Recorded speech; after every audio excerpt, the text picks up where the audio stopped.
मी अरुण घोडके. शिवचिंतन. छत्रपती संभाजी महाराजांच्या कालखंडामध्ये औरंगजेबाचा पुत्र अकबर याने त्याच्या बापाविरुद्ध म्हणजे औरंगजेबाविरुद्ध बंड केले होते. त्या बंड केलेल्या मुलाला संभाजीराजांनी सुधागडावरती आश्रयाला ठेवले होते.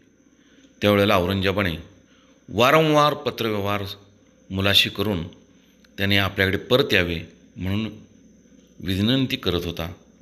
त्यावेळेला अकबर आपल्या बापाला ओळखून होता. त्यानेही काही पत्र लिहिली. त्यातील एक पत्र असे तो आपल्या वडिलांना म्हणजे औरंगजेब बादशाला लिहितो. आपण आपले आत्तापर्यंत आयुष्य राज्यकारभारात व इतर गोष्टी करण्यात घालवले आहे. हे जग म्हणजे एक स्वप्न आहे. याचा काय भरवसा धरावा. आता आपण पारलौकिक गोष्टीचा विचार करावा. परलोकात श्रेय कसे मिळवता येईल याबाबत आपण काळजी घ्यावी. आपण मला वारंवार पत्र लिहून भेटीसाठी बोलवतात, पण मी वयानं लहान आहे. शंकेनं व्याकुळ झालो आहे. आपणच मोजकी माणसे घेऊन एखाद्या ठरलेल्या ठिकाणी आलात तर मी नक्की आपली भेट घेईन व आपल्या आज्ञेचे पालन करेन.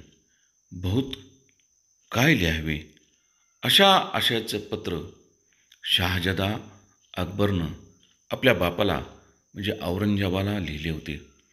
औरंगजेबाचा स्वभाव, औरंगजेबाने शहाजादाविषयी काढलेले उद्गार याची नोंद कागदपत्रामध्ये सापडते. त्याला प्रत्युत्तरही शहाजादा अकबरने दिलेले पत्रामधून आढळते. बहुत काय बोलणे. राम, कृष्ण, हरी